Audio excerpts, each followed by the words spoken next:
Ini daurah. Insyaallah nanti sampai sesi terakhir kita khatamkan. Oleh karena itu tidak semua per kalimat atau per paragraf akan dijelaskan. Hanya poin-poin yang dianggap penting saja.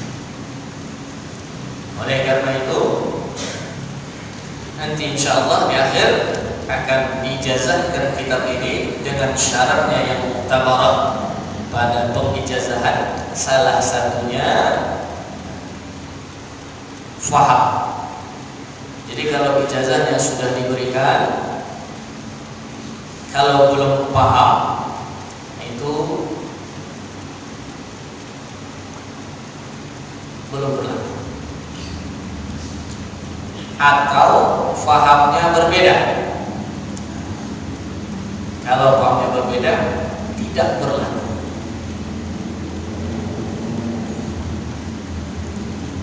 Nah, untuk melengkapi kitab ini karena ringkas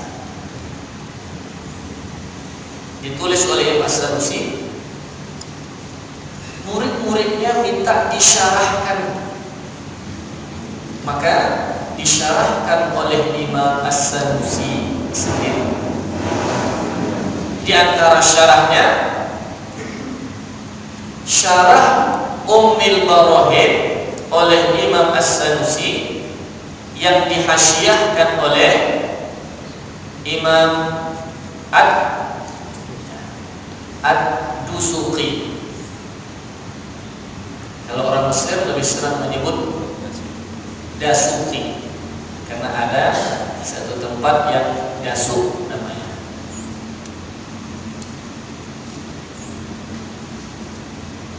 Kitab ini juga disyarah oleh ulama-ulama lain. Al-Imam Al-Hudhudi Mesir menyarahkan, lalu dihasyiahkan oleh Imam Asy-Syarqawi Mesir. Maka nama kitabnya Syarhul Hudhudi ala As-Sanusi. Hasyiahnya hasyiah Asy-Syarqawi ala Syarhul Hudhudi. Dan kitab itu dipelajari sekarang di Madrasah Al-Jam'iyatul Wasthiyah di Al-Qismul Ali. Sekarang ini satu-satunya Ustaz mengajar di lembaga formal madrasah. Selain itu kan. Tapi dahulu yang dipelajari bukan itu, melainkan hasyiah Ad-Dusuqi ala syarhi Ummul Barahin Al-Imam As-Sanusi. Kemudian disyarahkan juga oleh Imam Al-Baijuri Mesir. Dikutip hampir utuh walaupun bukan disyarahkan oleh Imam Al-Fudhali dalam kitabnya Kifayatul Awam, yang kemudian disyarahkan oleh Imam Al-Baijuri dengan kitabnya Tahqiqul Maqam. Kifayatul Awam itu Al-Imam Muhammad Al-Fudhali. Kalau Aqidatul Awam itu Syekh Ahmad Marzuki, itu agak belakangan dan dalam bentuk nazar. Insyaallah pada daurah-daurah berikutnya kitab-kitab tersebut mungkin nanti akan bisa kita daurahkan. Baik,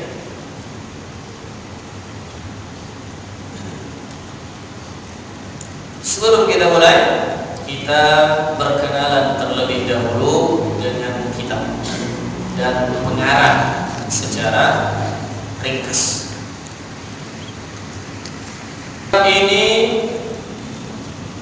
dikenal dengan nama Ummul Barahid, dikenal juga dengan nama Aqidah Surah, dikenal juga dengan nama Matan As-Sanusi, dikenal juga dengan nama Aqidah Sanusiyah, dikarang oleh Al-Imam Muhammad bin Yusuf.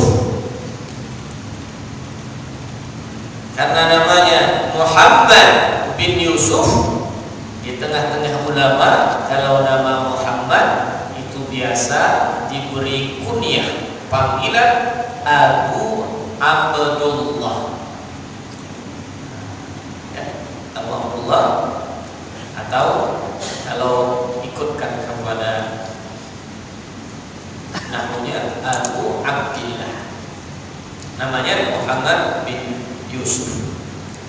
As-Sanusi itu nisbah kepada suku. Ada kabilah di Maroko namanya Bani Sanus, kabilah Bani Sanus di Maroko, Maghrib, tepatnya Tilimsan, atau sebahagian membaca dengan Tilmisan. Lahir pada tahun 832, boleh dicatat, 832 Hijriah, wafat 895 Hijriah. Maka usianya tepat sebagaimana usia Nabi, 63 tahun. Dan Imam As-Sanusi ini Al-Hasani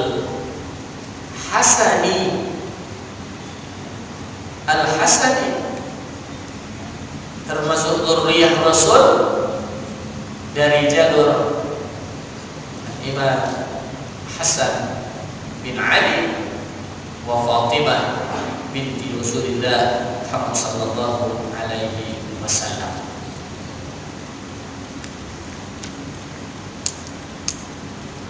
Keilmuannya luar biasa. Bukan saja ahli dalam tauhid, tapi juga dalam fikih mazhab Maliki, dalam tafsir dan lain-lain. Cuma lebih dikenal dengan ahli fikih. Begitulah ulama dahulu. Ulama dahulu dia ahli dalam segala bidang, tapi ada yang lebih populer di tengah-tengah masyarakat. Imam Asy'ari ahli dalam bidang hadis, dalam bidang fikih, tapi lebih populer keahliannya dikenal dalam bidang tauhid dulu. Nah, kalau sekarang seperti itu, yang mengaji contoh tauhid, ketika fikih dia katakan bukan bidang pula, jurusanku syariah. Itu sekarang. Makanya sekarang itu memang dibuat spesifikasi, ada spesialisasi. Kenapa? Karena semakin ke akhir umat itu semakin berkurang kemampuannya dalam bidang ilmu. Makanya butuh spesialisasi. Oleh karena itu, kalau seorang mujtahid dahulu satu orang saja tidak bisa, karena dia ahli dalam segala hal dan memenuhi syarat-syarat untuk ijtihad. Sekarang hanya negara-negara tertentu, sedangkan negara-negara kebanyakan itu oleh satu bidang, badan atau lembaga. Berapa orang di sini? Rame. Ada yang hanya ahli fikih, ada yang hanya ahli usul, ada yang ahli qawaid, ada yang ahli tafsir saja, ada ahli hadis. Makanya menurut ulama dalam usul fikih, al-ijtihadu yatajazza. Ijtihad itu bisa tajazzub. Jadi tidak mesti ahli dalam segala bidang. Orang yang hanya ahli bab nikah, dari pangkal akhir dia kuasai, memenuhi syaratnya, boleh berijtihad khusus dalam bab nikah saja. Bab muamalah, baik. Baik, mari kita mulai. Insyaallah Ustaz ini dulu.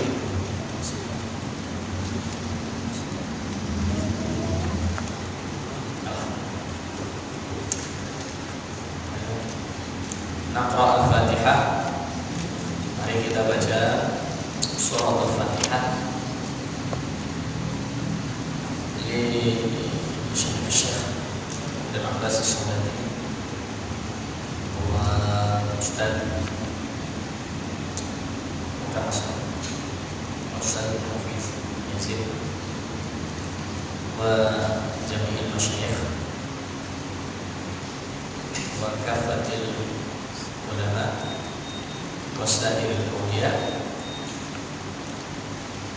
wa bil khususi al-musannif al-imam Muhammad bin Yusuf As-Sanusi wa masyayikhihi wa kulli ashabi Rasulillah sallallahu alaihi wasallam wa bil khususi al-khusus حضرة نبينا حبيبنا سيدنا محمد صلى الله عليه وسلم. الفاتحة.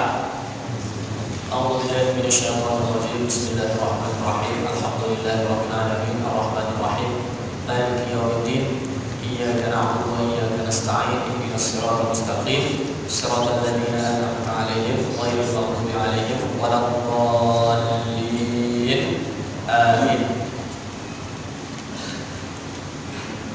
Silahkan dibuka langsung ke halaman 9, karena halaman sebelum itu pengantar dari penerbit yang mencetak.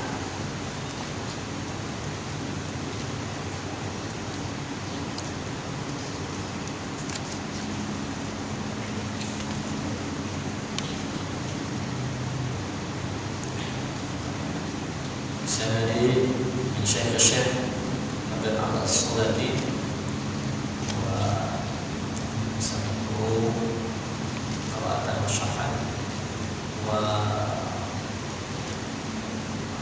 Syekh Rasul sami'u qira'atan mushafah ba'd wa Ustaz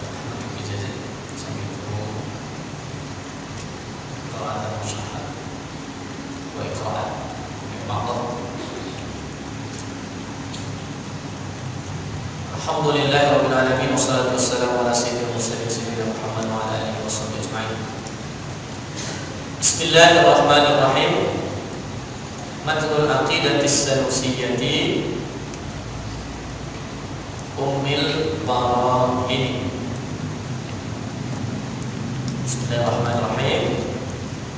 Ini adalah kitab matan aqidah sanusiyah atau dikenal dengan Ummul Barahin. Ini tidak terdapat di dalam nuskah, karena di dalam nuskah itu langsung alhamdulillah. Jadi qala al-musannif Al-Imam Muhammad bin Yusuf bin Husain As-Sanusi Al-Hasani radhiyallahu ta'ala anhu wa rahimahu, nafa'ana Allah bihi wa bi ulumihi wa bi barakatihi fi ad-dunya wal akhirah. Alhamdulillah wassalatu wassalamu ala Rasulillah. Segala puji bagi Allah, salawat dan salam kepada Rasulullah Muhammad sallallahu alaihi wasallam. Dibuka dengan tahmid. Ini mengikut salah satu dari riwayat hadis kullu amrin dibalik la yubda bil hamdalah fahuwa aqta. Jadi ada riwayat bil basmalah atau bi bismillahirrahmanirrahim, ada riwayat bil hamdalah. Nah, Al-Imam As-Sanusi di sini langsung memulai dengan alhamdulillah. Nanti di dalam syarahnya sini dia mulai dengan bismillah. Dia mulai dengan bismillah. Nah, ini disebut nanti ibtida hakiki kalau dimulai langsung dengan alhamdulillah, sedangkan kalau dimulai dengan bismillah ibtida idhafi.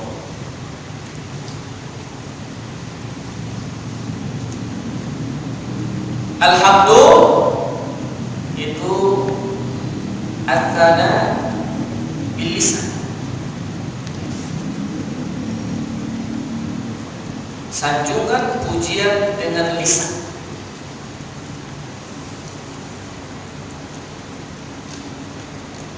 Kalau atsana sanjungan itu lebih umum, bisa dengan lisan, bisa dengan hati dan sebagainya. Maka alhamdu itu adalah atsana bil lisan. Salawat dan salam kepada Rasulullah sallallahu alaihi wasallam. Kalau salawat minal ummah itu ad-du'a, dari kita kepada Nabi Muhammad itu doa. Sedangkan dari Allah, karena Allah juga bersolawat kepada Nabi SAW, itu rahmat. Allah curahkan senantiasa rahmat dan kemuliaan yang tidak putus-putus, tidak henti-henti kepada Nabi Muhammad SAW. I'lam anna al-hukm al-aqliyya yanhasiru fi thalathati aqsamin. Ketahuilah bahwa hukum akal itu terbatas pada 3 bagian. I'lam, ketahuilah, ini mengisyaratkan bahwa apa yang disampaikan setelahnya mesti diyakini, karena yang dimaksud dengan ilmu di sini adalah ilmu yang yakin, sebagaimana firman Allah, fa'lam annahu la ilaha illallah. Ketahuilah, bukan sekedar tahu, nah, ketahuilah dengan yakin bahwasanya la ilaha illallah. Hukum itu biasanya ditakrifkan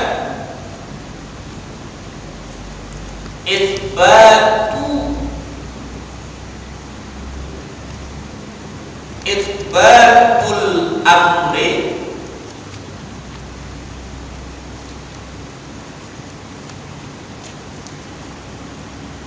au nafyuhu.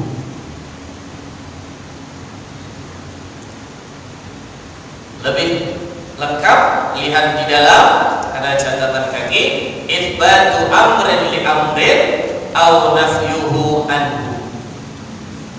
Menetapkan sesuatu atau menafikannya.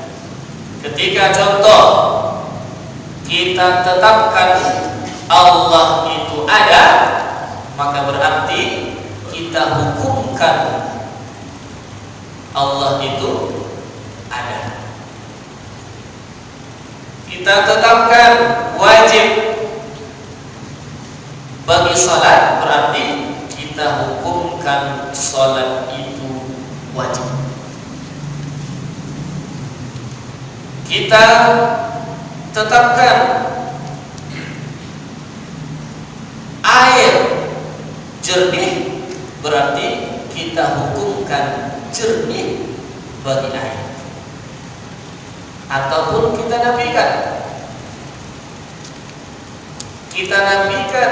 jernih dari air, artinya kita hukumkan tidak jernih bagi air. Nah, maka ketika kita hukumkan alam baharu Allah qadir, itu artinya kita tetapkan baharu bagi seluruh alam semesta, dan kita tetapkan qadir hanya bagi Allah saja.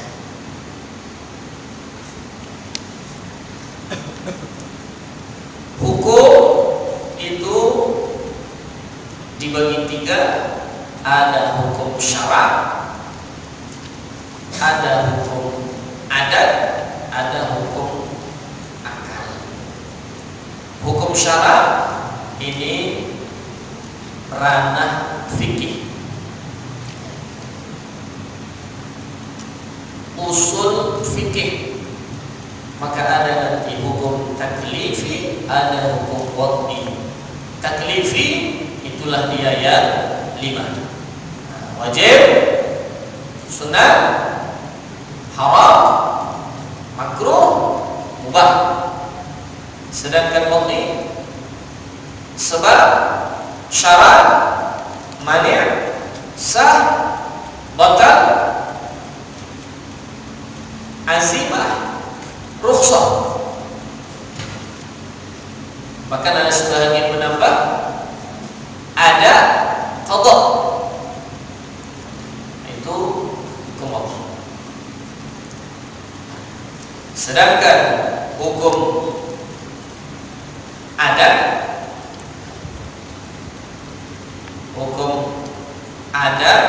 itu hanya berdasarkan kebiasaan. Api biasanya membakar. Karena hanya biasa, sesekali api tak membakar. Maka ketika Nabi Ibrahim dimasukkan di api, jangankan kulit, sehelai bulu pun tidak terbakar. Kenapa? Kita tetapkan membakar bagi api itu menurut hukum adat. Menurut hukum adat.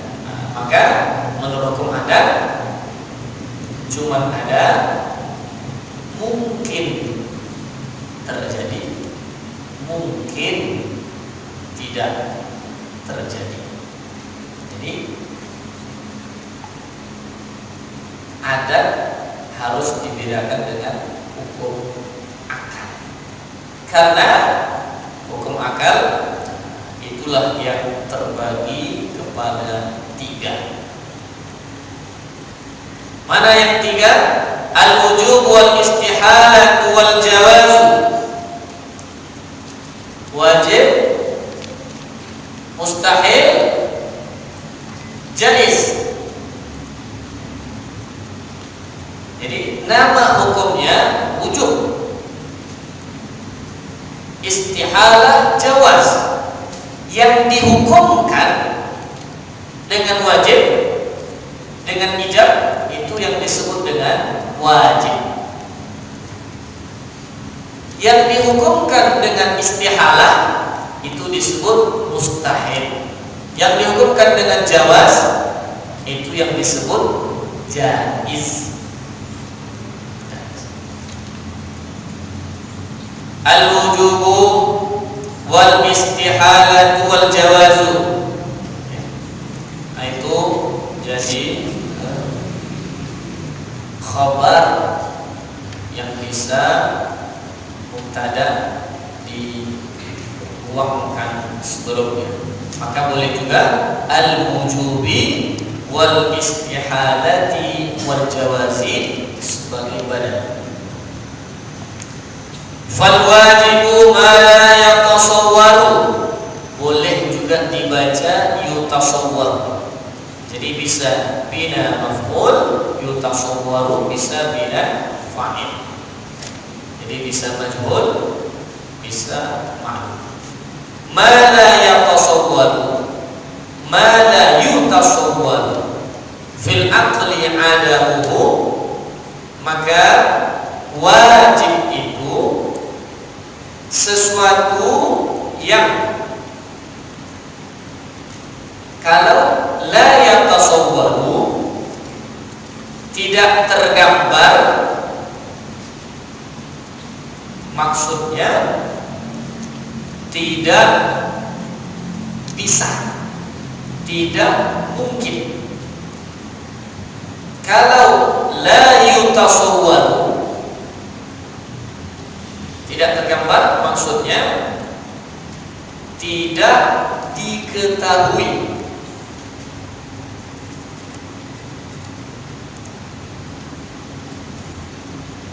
Ma la yatasawwaru, sesuatu yang tidak tergambar atau tidak mungkin. Ma la yatasawwaru, sesuatu yang tidak tergambar atau yang tidak diketahui. Fil aqli, pada akal, ada muhu, tiadanya, tiadanya. Wal mustahilu, dan mustahil itu ma la yatasawwaru, sama seperti tadi, boleh juga yutasawwaru. Fil aqli wujuduhu, sesuatu yang tidak tergambar. Tasawwaru tidak bisa, tidak mungkin. Tasawwaru tidak diketahui. Pada akal adanya. Wal jaizu, dan jaiz itu ma yasihu fil aqli wujuduhu wa adamuhu, sesuatu yang sah. Sah ini bisa saja, bahasa kita sah-sah saja. Pada akal adanya dan tiadanya. Jadi sederhananya, hukum akal yang tiga itu wajib akal tidak menerima tiadanya sesuatu, maka sesuatu itu wajib. Kalau akal tidak menerima adanya sesuatu, maka sesuatu itu mustahil. Kalau akal dapat menerima sesuatu itu ada, dapat juga akal menerima sesuatu itu tidak ada, maka sesuatu tersebut jaiz. Nah, ini baik wajib, mustahil maupun jaiz dibagi kepada dua. Yang pertama disebut dengan doruri, yang kedua nazari. Doruri dipikirkan dulu, gunakan nalar, baru bisa dihukumkan dia wajib, dia mustahil, atau dia jaiz. Sedangkan nah itu nazari. Sedangkan daruri tanpa dipikirkan pun, tak perlu digunakan nalar dalam-dalam pun dapat dihukumkan wajib, dapat dihukumkan dia mustahil ataupun jaiz. Nah, maka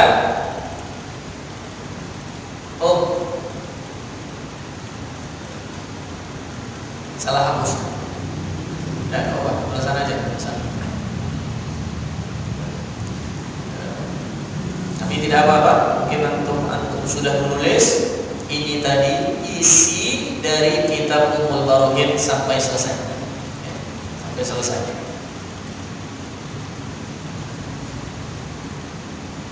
Nah, Al-Imam Al-Haramain, siapa namanya Al-Haramain? Abdul Malik.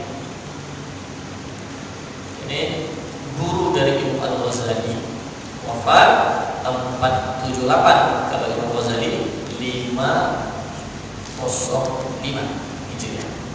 Sampai mengatakan inna ma'rifata hadhihi tsalasa hiya nafsul aql. Mengetahui tiga hukum ini itulah akal. Faman lam ya'rif ma'aniha falaysa bi'aqil. Maka orang yang tidak mengerti, tidak tahu maksud hukum akal yang tiga, sama dengan orang tidak berakal. Orang tak berakal itu orang apa? Orang gila. Bahasa kasarnya mengetahui hukum akal yang tiga itulah akal. Kalau tak tahu hukum akal yang tiga, tidak berakal. Orang tidak berakal gila. Jadi yang gila itu yang tak ngaji tauhid. Kalau orang ngaji tauhid, ngajinya betul, tak ada itu gila. Ya. Hukum akal yang ketiga, al-hukmul aqliyu.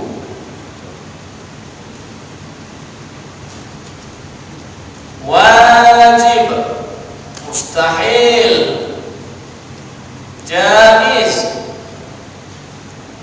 Ini di awal-awal kita agak panjang sedikit. Nanti kalau udah seterusnya kita lebih membacanya saja untuk menyelesaikan. Nah, semuanya masing-masing terbagi kepada daruri, nazari. Ini juga sama, daruri, nazari, daruri, nazari. Sudah? Nah, kalau yang daruri kita ambil contoh yang masuk semua, yaitu contohnya, contoh besar pada tiga hukum akal ini. Contoh besarnya kita buat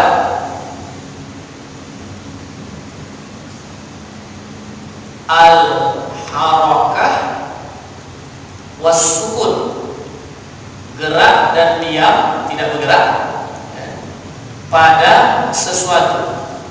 Fil jirm, jirm ini benda.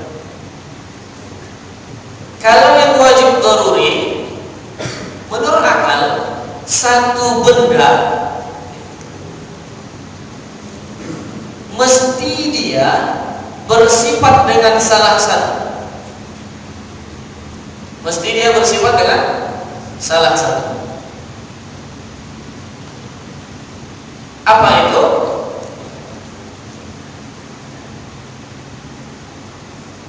Salah satu dari, contohnya,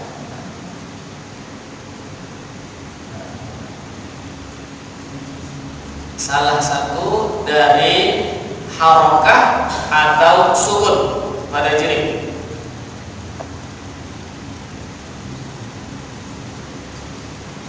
al-harakah ya, atau sukun. Berarti benda itu mesti menurut akal salah satu. Ini sedang apa ini? Ya. Sukun. Kalau ini harakah. Maka carilah satu benda tidak ada yang tidak salah satu. Wajib dia dengan salah satu ini. Ahad min salah satu dari harakah atau sukun. Nazar itu nanti kita contohkan yang lain. Kita contohkan apa? Qidam Allah, qidam lillah, bagi Allah Subhanahu wa ta'ala. Daruri pada mustahil. Contoh, kalau ini ada salah satu, itu wajib. Wujud ahad, ada salah satu. Nah, sekarang kalau mustahil, ada salah satu. Ada ahad min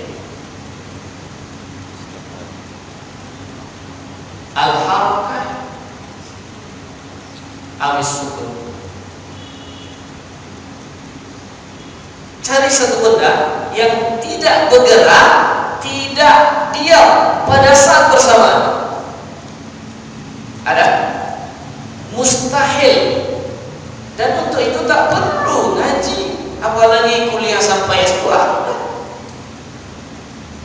Kenapa?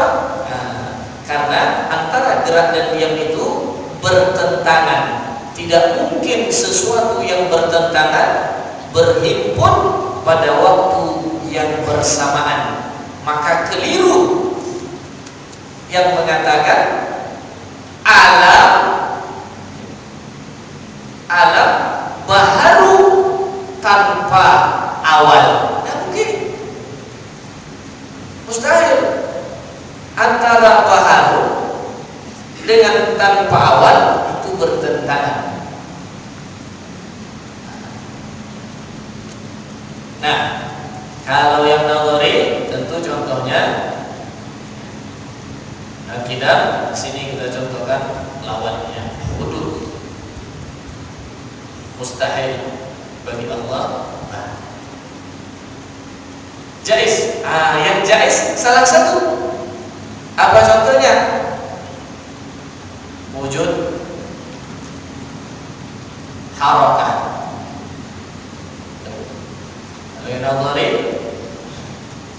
Nazari wujud alam. Dan maka selesailah di sini nanti. Selesailah di sini. Ini baru belum akalnya, baru kita masuk kepada yang berikutnya.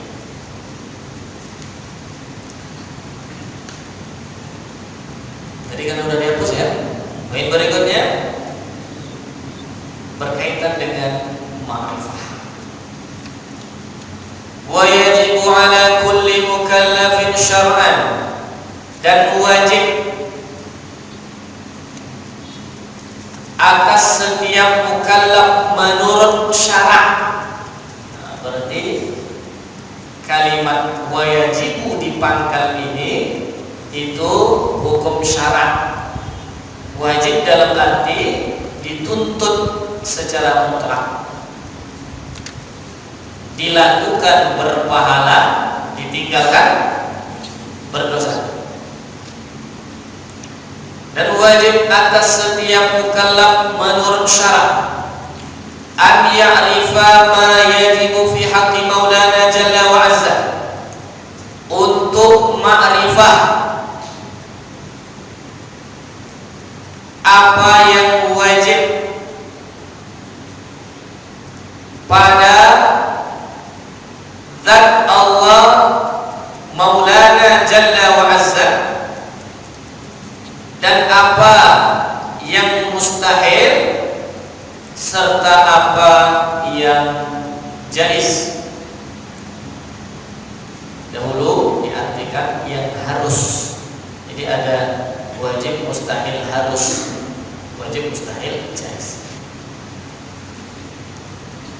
Wa kadza yajibu alaihi an ya'rifa mithla dzalika fi haqqi rusuli alaihi wassalatu wassalam.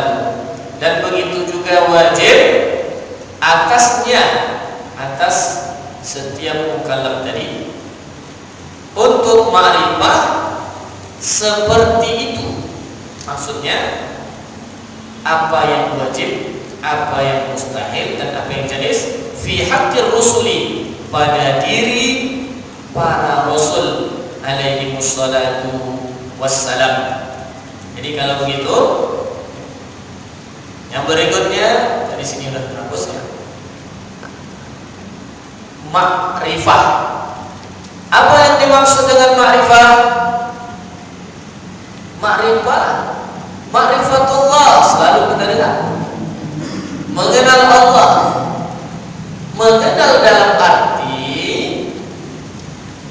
kenal betul-betul, tahu sungguh-sungguh, yakin secara utuh. Itu yang dimaksud dengan ma'rifah. Al-ma'rifah ini dalam tauhid, jangan nanti disamakan dengan tasawuf, karena tasawuf lebih dalam lagi. Ma'rifah itu apa? Al-jazmu, jazam. Nah, inilah dia keyakinan. Kenal, tahu, yang yakin. Al-mutabik atau al-muwafiq lil haqqi an dalilin. Ma'rifat, yakin yang sesuai dengan hak berdasar dalil. Lawan dari ma'rifah itu taklid. Lawannya apa? Lawannya taklid. Taklid itu yakin juga. Yang diyakininya benar. Yang diyakini benar. Tapi tidak berdasarkan dalil. Tidak berdasarkan dalil. La an dalil. Lalu dari mana dia tahu? Dia tahu dari ittiba qaulil ghair. Jadi keyakinannya itu berdasarkan ittiba qaulil ghair. Qaulil, ikut cakap atau ikut keyakinan orang lain. Keyakinannya berdasarkan ikut keyakinan orang lain. Ingat, bedakan tauhid dengan fikih. Dalam fikih, taklid tak ada masalah. Kita sholat zuhur 4 rakaat umpamanya, apa dalilnya? Tak tahu, tak masalah. Sholat kita tetap sah. Tak begitu. Kita umpamanya berwudu tanpa usap kuping karena ikut orang lain, wudunya makruh. Apa dalilnya? Tak tahu. Pokoknya begitu kata ustaz kami, begitulah. Itu namanya apa? Taklid. Dalam fikih tak ada masalah. Tak ada masalah. Bahkan orang-orang yang tertentu saja yang kemudian bisa naik dari derajat taklid ke derajat ijtihad. Sebagai ulama membagi, ada taklid, ada ittiba. Ittiba ikut tapi tahu dalil. Kemudian ada ijtihad. Nah, ini dia tidak ikut, dia berijtihad sendiri. Itu dalam fikih, dalam tauhid beda. Kenapa? Karena ma'rifah dalam tauhid, ma'rifah dalam tauhid wajib.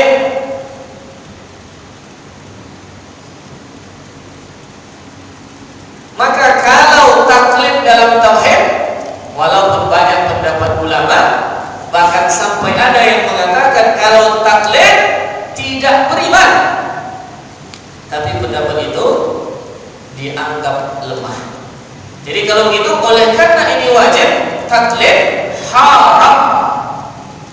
Kalau haram, maka orang yang bertaklid dia asi.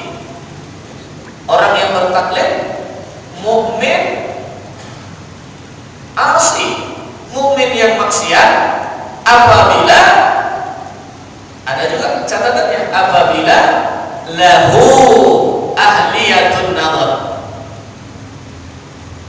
Kalau dia bisa berpikir, bisa menggunakan nalar, tapi dalam keyakinan, dalam akidah tauhid taklid juga, maka dia mukmin asi. Ingat, Al-Imam As-Sanusi agak keras dalam hal ini, agak keras, bahkan sampai ada diriwayatkan dari beliau bahwa sampai mengatakan kafir. Nah, jadi kalau begitu,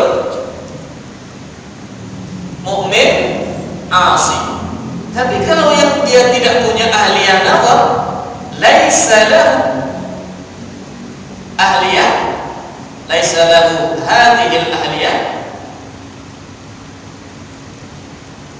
ini tidak asi, laisa bi'asin, tidak maksiat. Siapa contoh? Ya, ibu-ibu, bapak-bapak baru ngaji, udah tua pula. Jangan kamu mau pikir-pikir di mana sendalnya tadi diletakkan, mutai gak dia? Contoh. Atau anak-anak yang baru balik, belum bisa menggunakan nalar, itu tidak. Nah, oleh karena itu, bahkan kewajiban ma'rifah ini itu dianggap sebagai awwalu wajibin, kewajiban yang awal fiddin, dalam beragama. Maka dikatakan awwaluddin, maka dikatakan awwaluddin ma'rifatullah. Awwaluddin ma'rifatullah. Itu sebab sebahagian ulama menafsirkan wa ma khalaqtul jinna wal insa illa liya'budun, tidak kuciptakan jin dan manusia kecuali tugas mereka ini untuk apa? Liya'budun, untuk beribadah. Tetapi sebagian ulama menafsirkan liya'budun liya'rifun, untuk ma'rifah. Kenapa? Ma'rifah dulu, kenal, yakin dulu, baru disembah. Fa kaifa ta'budu man la ta'rifu. Mana mungkin kau bisa menyembah dengan benar kalau kau belum kenal dengan betul siapa yang disembah. Masuk akal? Masuk. Makanya para ulama sampai mengatakan awwaluddin ma'rifatullah. Nah, ma'rifatullah itu dengan nazar. Maka yang pertama sekali kewajiban untuk sampai kepada ma'rifah nazar. Apa itu? Berpikir.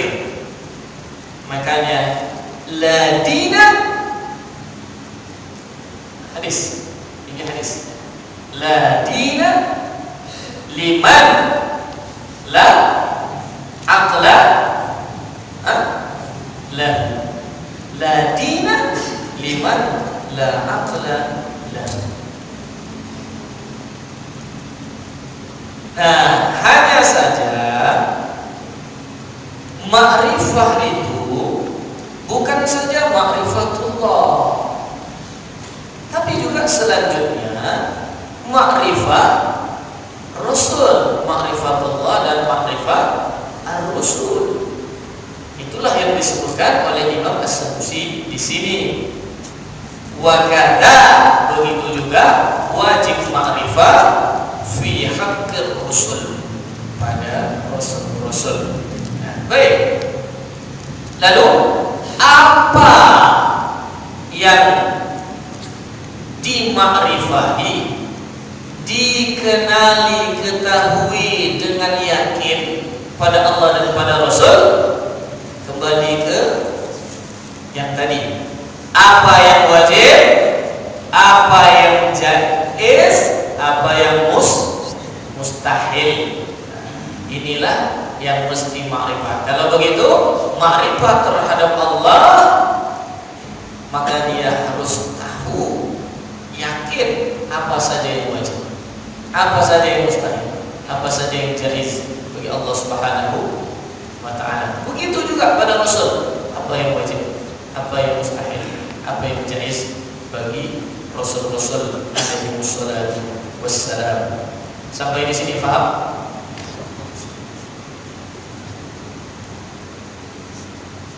Sampai jam berapa?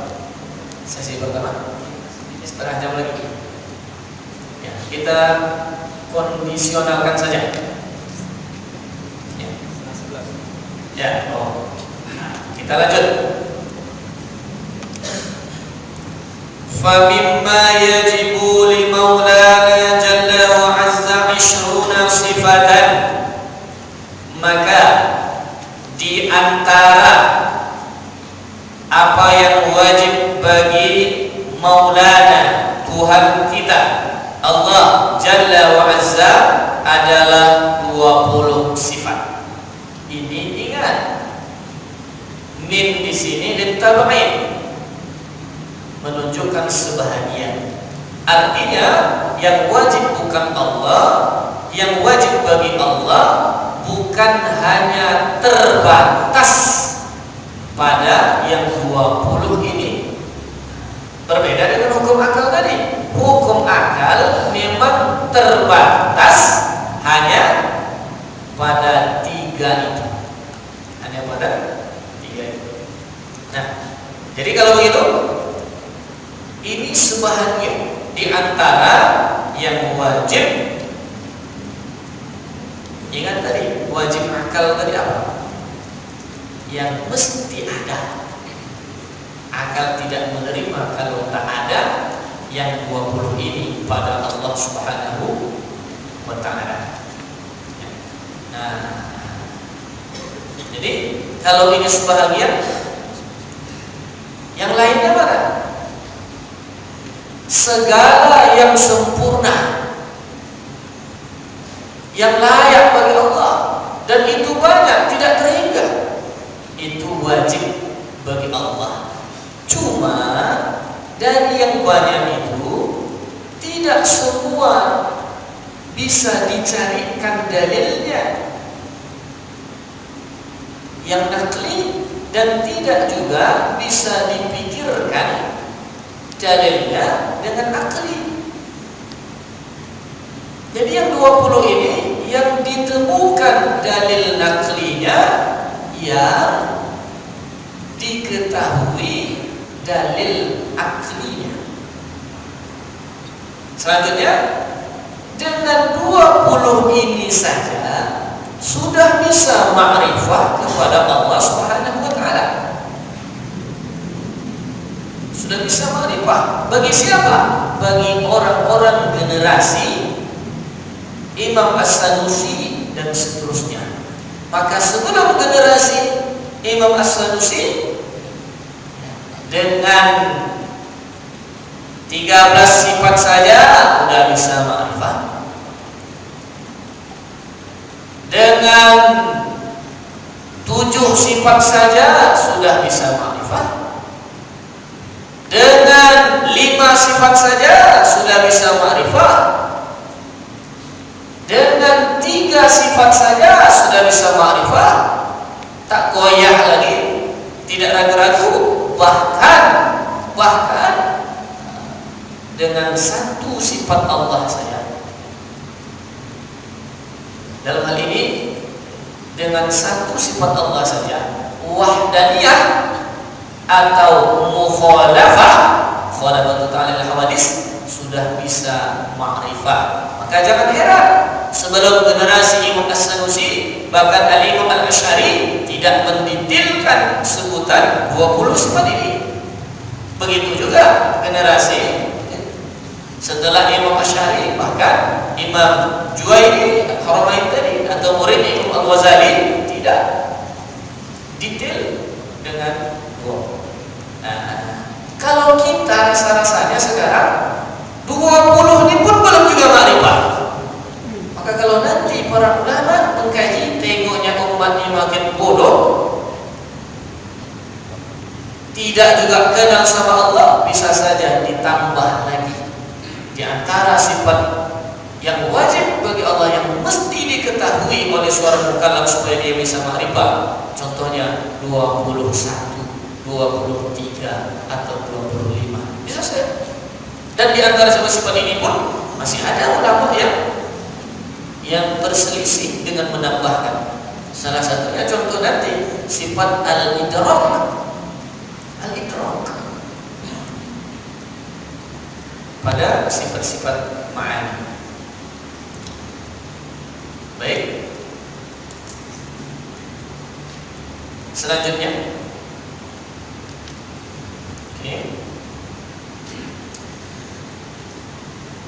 sebagaimana kita maklumi bahwa Allah Subhanahu wa taala, Allah itu kita kenal dengan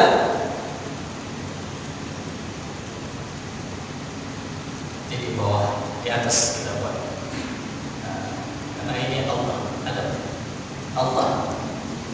Allah itu apa? Ismun. Ini secara sederhana. Ismun, nama. Allah itu nama. Masalahnya adalah nama siapa? Lidzat. Nama bagi zat. Udah? Nama bagi zat. Zat yang seperti apa? Ismun lidzat wajibil wujud. Wajibil, nama bagi zat yang wajib wujud. Nanti ulama berbeda-beda, banyak penjelasannya setelah ini, macam-macam. Kita ambil dengan supaya nanti nyambung dengan kaji kita. Ismun lidzat, ismun lidzat wajibil wujud,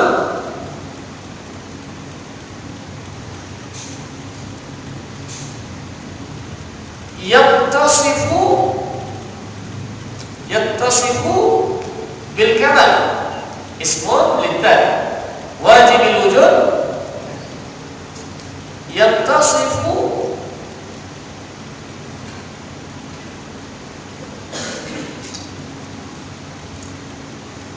bil kamal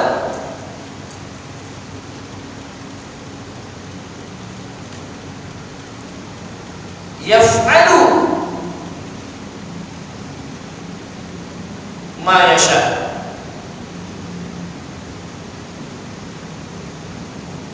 Nah, maka nanti akan kita temukan bahwa Allah adalah zat. Zat yang punya sifat. Zat kemudian sifat. Sifatnya apa? Dari sisi wujud dia wajib. Wajib ada.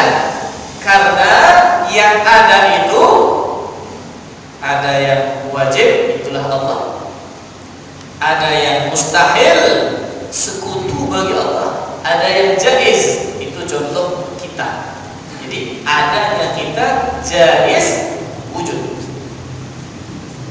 Sifatnya sempurna. Di antara sifat sempurnanya ini wajib ada. Jadi tidak pernah tidak ada. sebelum ada atau setelah ada, tidak pernah tidak ada, maka disebut mazala, senantiasa, abadian.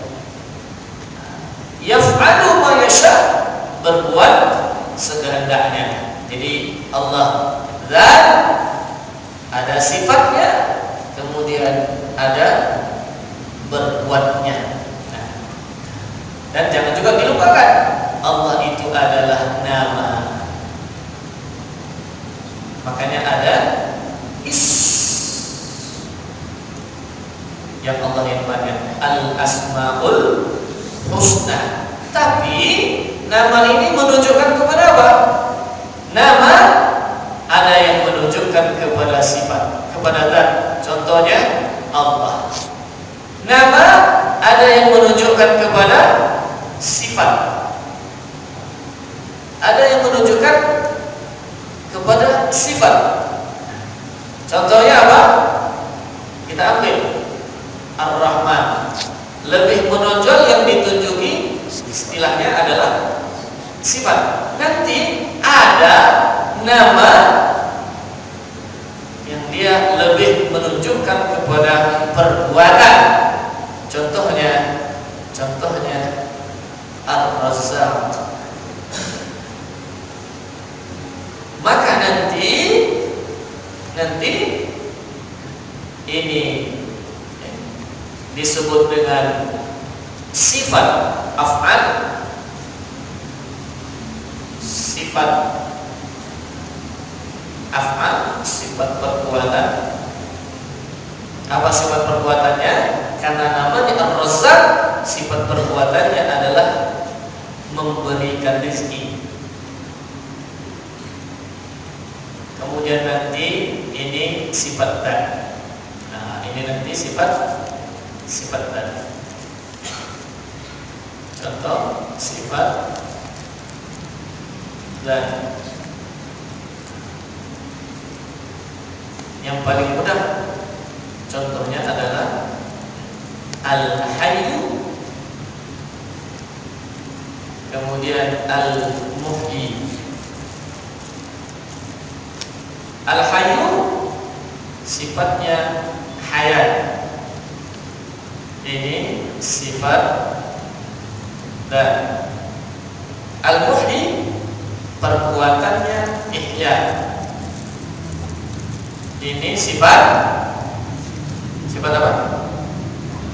Sifat af'al.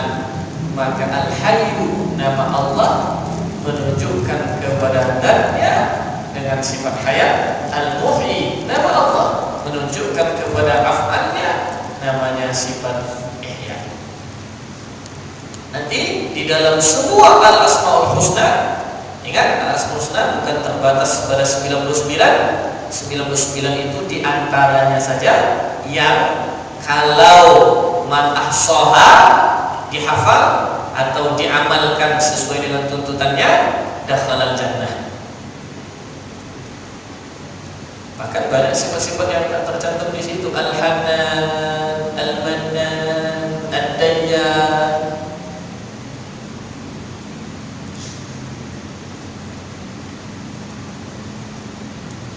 Nah, maka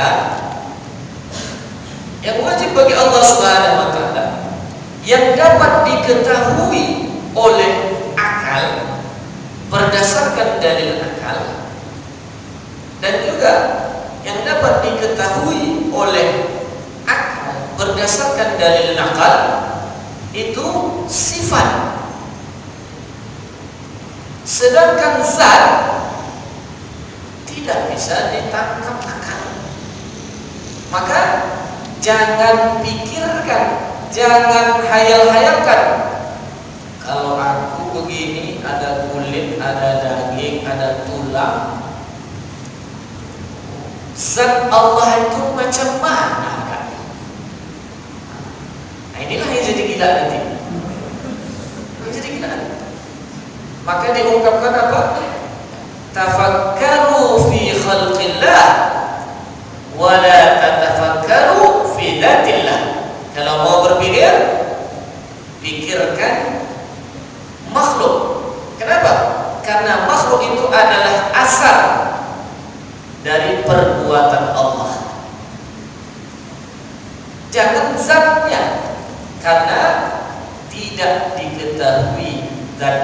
Sebab apa?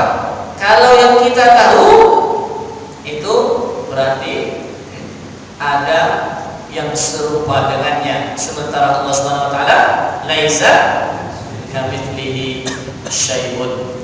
Maka cukup yang kita ketahui, yang wajib untuk kita mengripahi sifatnya. Apanya? Sifatnya. Nah, ada zat, ada sifat. Ada zat, ada sifat. Kalau diringkas dari ada nama, ada zat, ada sifat, ada perbuatan, tinggal ada zat, ada sifat. Apa zat? Sederhananya zat itu ma yaqumu fihi as-sifat. Sedangkan sifat ma yaqumu fi dzat, fi bahasa Arab itu begitu, tinggal dibalikkan saja. Dan adalah sesuatu yang padanya berada sifat. Sedangkan sifat adalah sesuatu yang berada pada zat. Maka kalau begitu, Allah Subhanahu wa taala zat yang pada zatnya ada sifat. Ada sifat-sifat yang wajib berada pada zat Allah Subhanahu wa taala. Mana sifat-sifat yang wajib berada pada zat Allah Subhanahu wa taala? Itulah dia disebut dengan sifat yang wajib, yang banyak, tidak terbatas, di antaranya yang sifat 20.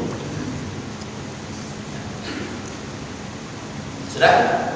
Sampai di sini dapat paham? Wa hiyal wujud wal qidam wal baqa'u wa mukhalafatuhu ta'ala lil hawadith wa qiyamuhu ta'ala bi nafsihi ay la yaftaqiru ila mahallin wala mukhassisin.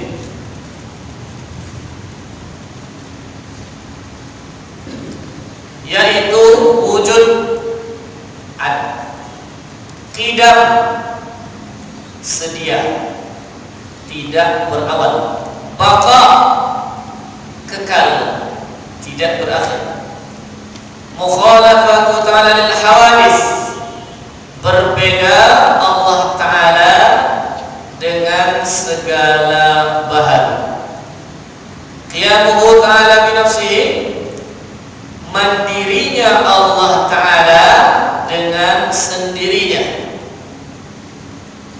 binafsihi bidzatihi, sama, artinya la yaftaqiru ila mahallin wala mukhassisin.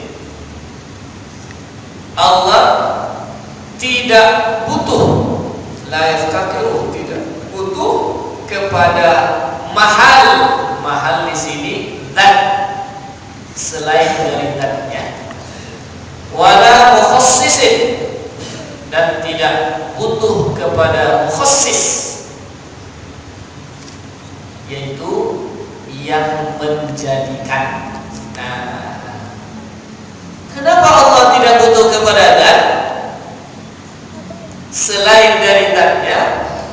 Kalau zat Allah butuh kepada zat lain, berarti sifat.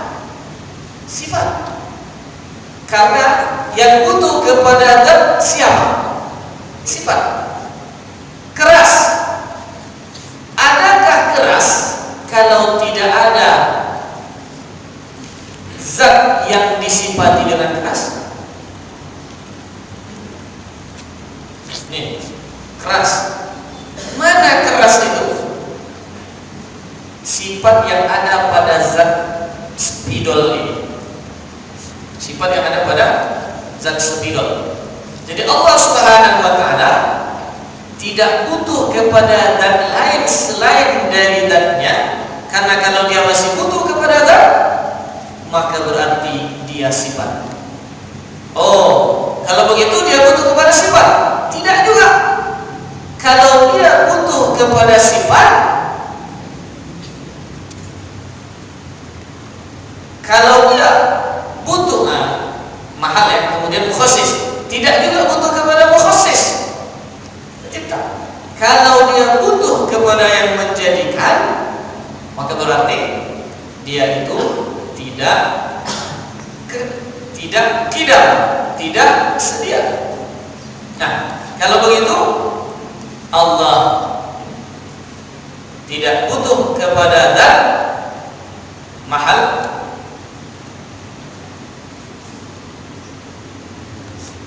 tidak butuh kepada mukhasis. Mukhasis fa'il.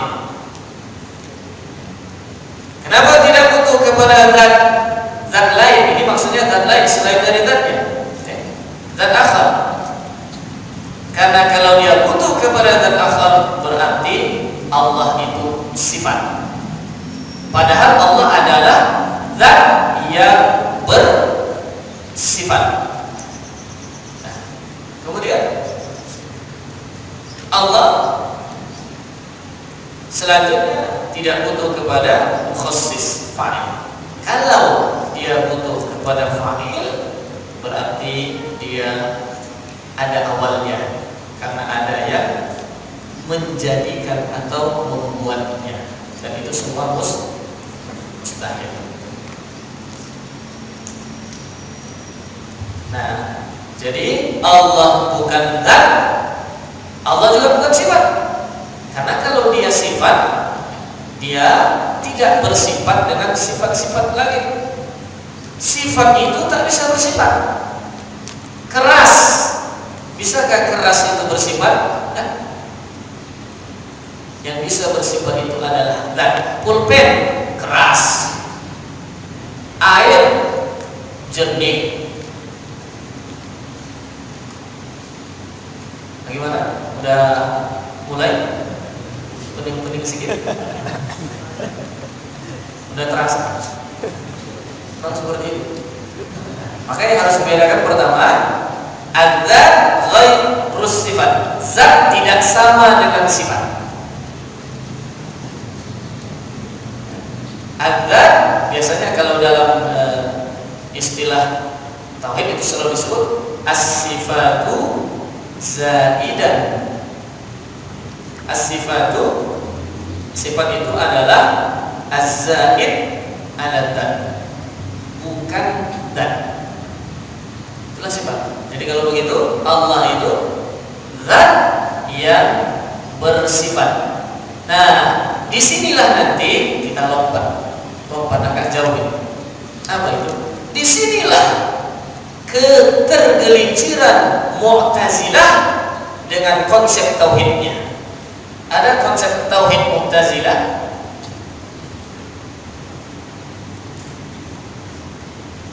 Apa itu? Dia katakan bahwa Allah Subhanahu wa taala itu zat. Konsep tauhidnya ta'til. Pernah dengar ta'til? Dia buang sifat-sifat Allah. Kenapa?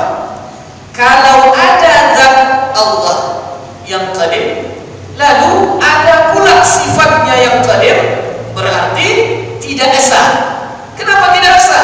Ada dua yang qadim, zat dan sifat. Apa sebab? Karena mereka pisahkan gitu. Sehingga akhirnya apa? Masuklah tauhid mereka dengan konsep ta'til. Jadi kalau begitu Allah mendengar dengan zatnya, Allah melihat dengan zatnya, Allah berkata-kata dengan zatnya. Mereka buang sifat-sifat itu. Memang tujuannya bagus, untuk mentauhidkan, mengesahkan Allah, tapi salah. Kenapa? Karena tolong dicatat atau diingat, antara zat dan sifat bisa dibedakan, tidak bisa dipisahkan. Paham?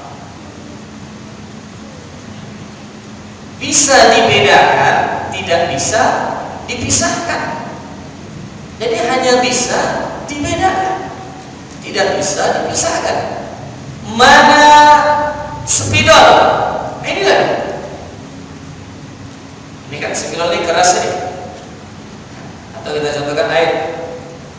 Mana air? Itu dalam botol. Mana jernih? Mana jernih? Itulah dia. Tapi kan bisa dipisahkan. Ada air, ada jernih. Air, zat, jernih, sifat. Bisa dibedakan, bisa dibedakan. Nah, coba dipisah. Mana air itu, mana jernih? Kita buka, bisa dipisah? Nah, bisa. Tapi bisa dibedakan. Begitulah perumpamaan untuk mendekati paham. Zat dan sifat bisa dibedakan, tidak bisa dipisahkan. Karena itu Allah adalah zat yang memiliki sifat tidak bisa dipisah, tapi bisa dibedakan mana zatnya, mana sifatnya. Hanya bisa dibedakan, tidak bisa dipisah. Karena itu dia tetap esa pada zatnya, esa pada sifatnya, bahkan esa pada perbuatannya, bahkan esa pada perbuatannya.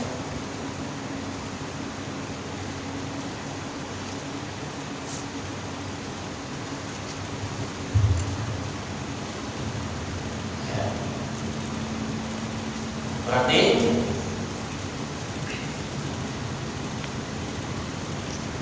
nanti kita masuki sesi kedua. Ini sesi pertama boleh agak panjang penjelasannya. Nanti sesi kedua lebih kita persingkat insyaallah. Dan ini waktu kita untuk rehat sejenak. Ya, Malaysia. Jam berapa kita mulai lagi? Insyaallah jam 11 lewat 10 kan? Jam 11 lewat 10 gitu. 11 lewat 10?